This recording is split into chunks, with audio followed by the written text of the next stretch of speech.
നമസ്കാരം. പ്രദക്ഷിണം എന്ന ഡോക്യുമെൻ്ററിയുടെ ഭാഗമായുള്ള പ്രദക്ഷിണം അറ്റ് 5:30 എന്ന ഈ പ്രോഗ്രാമിലേക്ക് എല്ലാവർക്കും സ്വാഗതം. ഇന്നത്തെ നമ്മളുടെ വിഷയം ക്ഷേത്രത്തിൽ നെയ്വിളക്ക് കത്തിക്കുന്നതിൻ്റെ പ്രാധാന്യത്തെക്കുറിച്ചാണ്. ദേവീക്ഷേത്രങ്ങളിലാണും ശിവക്ഷേത്രങ്ങളിലാണും ശ്രീകൃഷ്ണ ക്ഷേത്രങ്ങളിലാണും എല്ലാം തന്നെ നെയ്വിളക്കിന് പ്രാധാന്യമുണ്ട്. ഇന്നലത്തെ നമ്മൾ ഡിസ്കസ് ചെയ്ത വിഷയം ക്ഷേത്രത്തിൽ ധാര ചെയ്യുന്നത് എന്തിനാണ് ശിവക്ഷേത്രത്തിൽ മാത്രം ധാര ചെയ്യുന്നത്, അതിൻ്റെ പ്രാധാന്യം എന്നാണ്. നമ്മൾ പറഞ്ഞു, നമുക്കൊരു മിഥ്യഭയം, അതേപോലെ തന്നെ നമുക്ക് എന്തെങ്കിലും അങ്ങനെ തീരാ രോഗങ്ങൾ ഇങ്ങനെയുള്ളൊക്കെ സമയത്താണ് നമ്മൾ ശിവക്ഷേത്രത്തിൽ സർവ്വസംഹാരമൂർത്തിയായ ശ്രീപരമേശ്വരന് മുന്നിൽ എന്ത് ചെയ്യാറ്? പിനിവിളക്ക്, ധാര, മുത്തിച്ചോമൊക്കെ ചെയ്യാറ്. അത് വിശദമായി നമ്മൾ ഇന്നലെ നമ്മൾ ചർച്ച ചെയ്തതാണ് വിഷയങ്ങൾ. ആ ക്ലാസ് നമ്മൾ ഡിസ്കസ് ചെയ്താണ് ആ വിഷയം. ഇന്നത്തെ വിഷയം ക്ഷേത്രത്തിൽ നെയ്വിളക്ക് കത്തിക്കുന്നതിൻ്റെ പ്രാധാന്യമാണ്. എങ്ങനെയാണ് നെയ്വിളക്ക് കത്തിക്കേണ്ടത്? നമ്മൾ പലരും ഏത് ക്ഷേത്രമാണെങ്കിലും, ശിവക്ഷേത്രമാണെങ്കിലും ശ്രീകൃഷ്ണ ക്ഷേത്രമാണെങ്കിലും ഭദ്രകാളി ക്ഷേത്രമാണെങ്കിലും ഏത് ക്ഷേത്രങ്ങളിലാണ് തന്നെ നമ്മൾ ഓടിച്ചെന്നിട്ട് നെയ്വിളക്ക് ഷീട്ടാക്കി കഴിഞ്ഞതിന് ശേഷം നമ്മൾ ഓടിച്ചെന്ന് ഒരു നെയ്വിളക്ക് ട്രെയിനെടുക്കുന്നു. ആ ട്രെയിനെടുത്തിട്ട് നെയ്വിളക്ക് അവിടെയുള്ള ഒരു വിളക്കെന്ന് കത്തിച്ച് കുറച്ച് ഭാഗം നെയ്യൊക്കെ തിരി തൊട്ട് കത്തിച്ചിട്ട് കുറച്ച് നെയ്യ് നമ്മളെ കയ്യിലാവുന്നു. അത് നമ്മൾ നാവുമ്പോഴത്തേക്ക് നല്ല തലയെ തേക്കുന്നു. എന്നിട്ട് ആ തിരി കൊണ്ടുപോയിട്ട് നമ്മൾ ഭഗവാനെ കാണിക്കാതെ നേരെ ട്രെയിൽ കൊണ്ടുവെക്കുന്ന ഒരു കാഴ്ചയാണ് കാണുന്നത്. മിക്കവരും ചെയ്യുന്നൊരു കാഴ്ചയാണത്. എന്നാൽ അങ്ങനെയല്ല ചെയ്യേണ്ടത്. ആഗ്രഹ സാഫല്യത്തിന് വേണ്ടിയിട്ടാണ് നമ്മൾ നെയ്വിളക്ക് കത്തിക്കുന്നത്. നമ്മുടെ ആഗ്രഹങ്ങൾക്ക് വേഗം കൂടുന്നതിന് വേണ്ടി, നമ്മുടെ ലക്ഷ്യങ്ങളിൽ അതിവേഗം എത്തുന്നതിന് വേണ്ടി, നമ്മളെ ശരീരത്തിലോ അതിലേക്ക് നമ്മളെ ആ പ്രവൃത്തിയിലോ വന്നു കൂടിയിട്ടുള്ള നെഗറ്റീവ് എനർജിയെ അബ്സോർവ് ചെയ്ത് പോക്കി നമ്മളെ ലക്ഷ്യത്തിലേക്ക് എത്രയും പെട്ടെന്ന് എത്തിച്ചേരാൻ വേണ്ടി, ഭഗവാന്റെ അനുഗ്രഹം കിട്ടുന്നതിനും വേണ്ടി, അതുപോലെ തന്നെ ആ ആഗ്രഹ സാഫലീകരണത്തിന് വേണ്ടിയിട്ട് ആണ് നമ്മൾ എന്ത് ചെയ്യുന്നത്? നെയ്വിളക്ക് ക്ഷേത്രത്തിൽ സമർപ്പിക്കാറ്. നമ്മൾ നെയ്വിളക്ക് സമർപ്പിക്കുന്ന സമയത്ത് നമ്മൾ ആ നെയ്വിളക്ക് ആ ട്രെയിനെടുത്ത് ഷീട്ടാക്കിയതിന് ശേഷം ചില ക്ഷേത്രങ്ങളിൽ നെയ്വിളക്ക് അവരെന്നെ തിരുമേനിമാരെന്നെ കത്തിക്കുക. ചില ക്ഷേത്രങ്ങളിൽ നെയ്വിളക്ക് നമ്മളെടുത്ത് കത്തിക്കണം. നമ്മൾ എന്ത് ചെയ്യണം എന്ന് പറഞ്ഞാൽ, നമ്മളവിടെ ക്ഷേത്രത്തിൽ പോയി ഷീട്ടാക്കിയതിന് ശേഷം ആ നെയ്വിളക്കെടുത്ത് ആ നെയ്വിളക്കിൽ അവിടെ കത്തിച്ചു വെച്ച നെയ്വിളക്കെന്ന് ഒരിക്കലും നെയ്വിളക്ക് കത്തിക്കാൻ പാടില്ല. ഓരോരുത്തരും പ്രാർത്ഥിച്ചു വെച്ച നെയ്വിളക്കിന്റെ മുകളിൽ നിന്ന് ഒരിക്കലും നെയ്വിളക്ക് കത്തിച്ചെടുത്തിട്ട് ഭഗവാന് സമർപ്പിക്കാൻ പാടില്ല.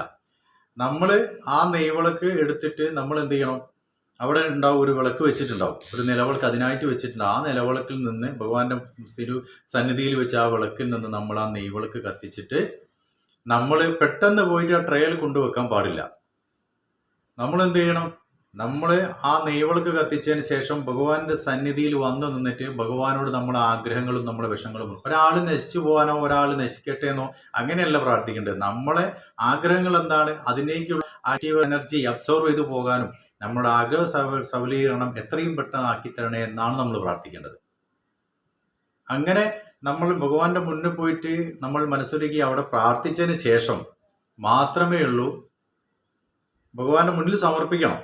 അവിടെ ആ പടിയുമ്പിൽ നിങ്ങളൊന്ന് ജസ്റ്റ് ഒന്ന് വെച്ചാൽ മതി. ആ വെച്ചിട്ട് ഭഗവാനെ സമർപ്പിച്ചു, ഭഗവാൻ ഏറ്റെടുത്തു. അത് എന്നിട്ട് എന്ത് ചെയ്യുക? അവിടെ നിന്ന് എടുത്തിട്ട് സൈഡിലുള്ള എല്ലാവരും കത്തി വെക്കുന്ന ആ ട്രെയിൽ വെക്കുക. ഇങ്ങനെ ചെയ്യുമ്പോഴാണ് നിങ്ങൾക്ക് ആ നെയ്വിളക്ക് കത്തിച്ചതിനുള്ള പൂർണ്ണ ഫലങ്ങൾ നിങ്ങളിലേക്ക് എത്തിച്ചേരുക. ചില ആളുകൾ നമ്മൾ വിവാഹം, ജോലി, അങ്ങനെ പല കാര്യങ്ങൾക്കും വേണ്ടി, ഓരോരുത്തരുടെ ആഗ്രഹങ്ങൾ പലതാണ്. ആ ആഗ്രഹങ്ങൾക്ക് വേണ്ടി 12 ദിവസം, 21 ദിവസം, 42 ദിവസമൊക്കെ നെയ്വിളക്ക് തെളിയിക്കാറുണ്ട്. അതൊക്കെ ഓരോരുത്തരുടെ ആഗ്രഹത്തിനനുസരിച്ച് ചെയ്യുന്നതാണ്. അപ്പം നമ്മൾ പറഞ്ഞത് എന്താണെന്ന് വെച്ചാൽ, നമ്മൾ ഒരു ക്ഷേത്രത്തിൽ പോകുന്ന സമയത്ത് ആ ക്ഷേത്രത്തിൽ ചെയ്യുന്ന കാര്യങ്ങൾ വൃത്തിയായിട്ട് വേണം നമ്മൾ ചെയ്യാൻ. നമ്മളെ അറിവോടുകൂടി നമ്മൾ അതിനെപ്പറ്റി അറിഞ്ഞിട്ട് വേണം ചെയ്യാൻ. അപ്പോൾ നമ്മൾ ആ നെയ്വിളക്ക്, അതായത് പ്രകൃതിയായിട്ട് ബന്ധമുള്ളതാണ് നെയ്യ്.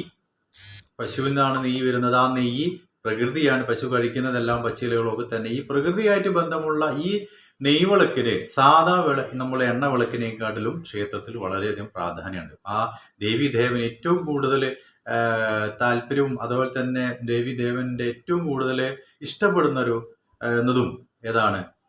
നെയ്വിളക്ക് തന്നെയാണ്. നെയ്വിളക്ക് കത്തിച്ച് പ്രാർത്ഥിച്ചാൽ ഇരട്ടി ഫലം എന്നാ. അപ്പൊ നമ്മളെ സൗഭാഗ്യങ്ങൾക്കും സുഖങ്ങൾക്കും വേണ്ടിയിട്ടാണ് നമ്മളിത് ചെയ്യുന്നത്.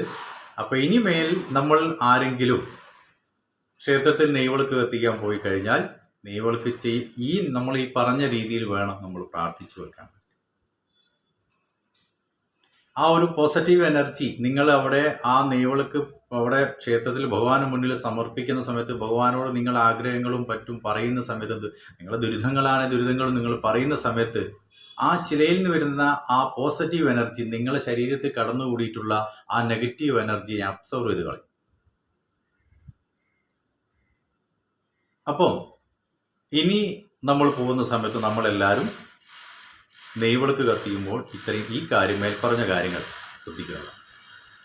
നന്ദി, നമസ്കാരം. ഈ പ്രോഗ്രാം നിങ്ങൾക്ക് ഇഷ്ടപ്പെട്ടിട്ടുണ്ടെങ്കിൽ നിങ്ങൾ ഷെയർ ചെയ്യുക. Okay, thank you.